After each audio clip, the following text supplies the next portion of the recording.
Welcome to the Get Published podcast, sponsored by Brodie Consulting Group.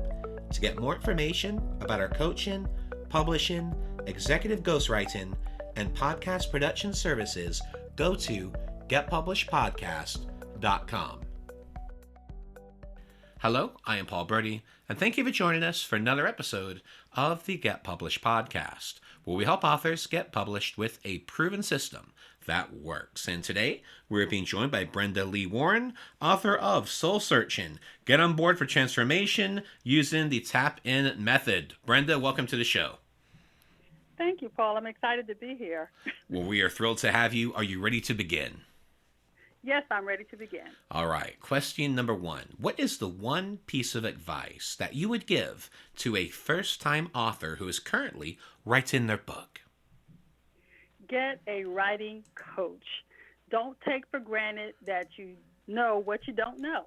Having a coach is a clear way to get your thoughts out clearly and succinctly so that your audience can get the message that you're trying to get across.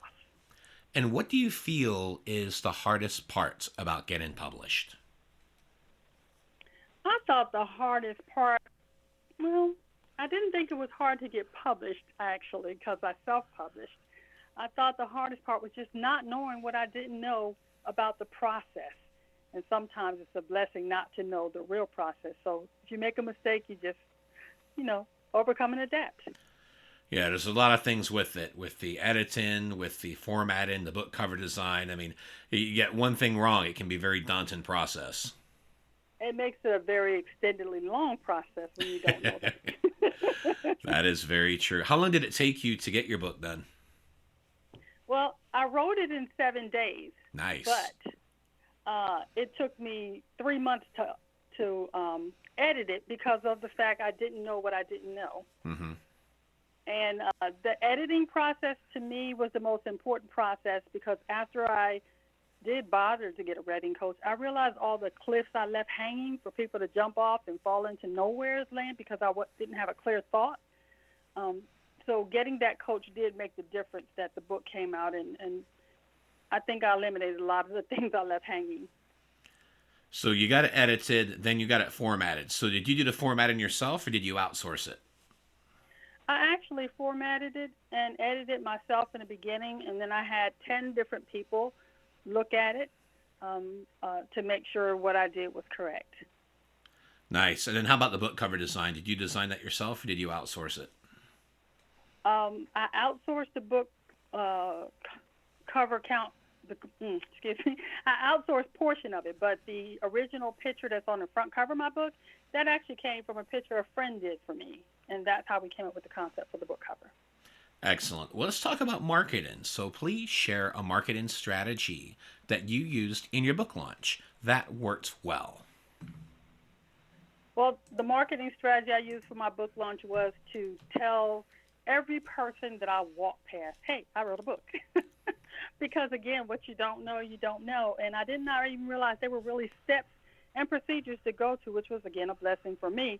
So I just used Facebook, social media of all types, and there is no one that I passed that did not know I had written a book. And then that really helped.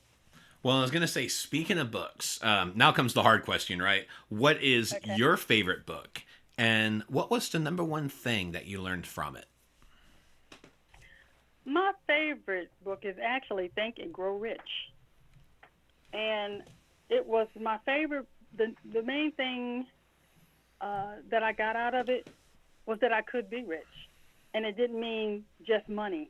It meant in spirit. It meant in joy. And that book I read every single year because it means so much to me. Yeah, it's like what Gandhi said, the real wealth is your health and living a good life. So I love that philosophy.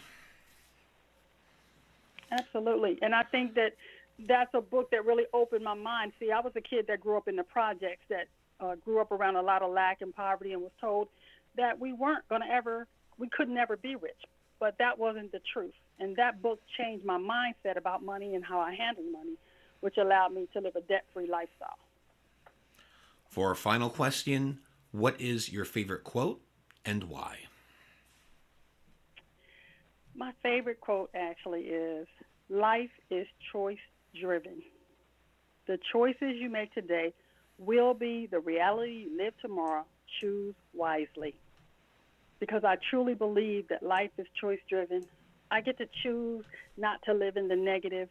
I get to choose to live happily and make good choices in my life for my spirituality, my physicality, my wealth, my health, and just the way I live my life on a daily basis. So that's why it's my favorite. Excellent choice. Brenda, I want to thank you for being a guest on the show. What is the best way for people to find you online? You can find me at Instagram at Brenda the Soulutionist. That's Soul, Soulutionist, Soulutionist. Well, Brenda, thank you once again for being on the show, and I wish you all the best in your author journey ahead. Thank you for taking the time, Paul. I really appreciate it. Be blessed. Thanks again for joining us today.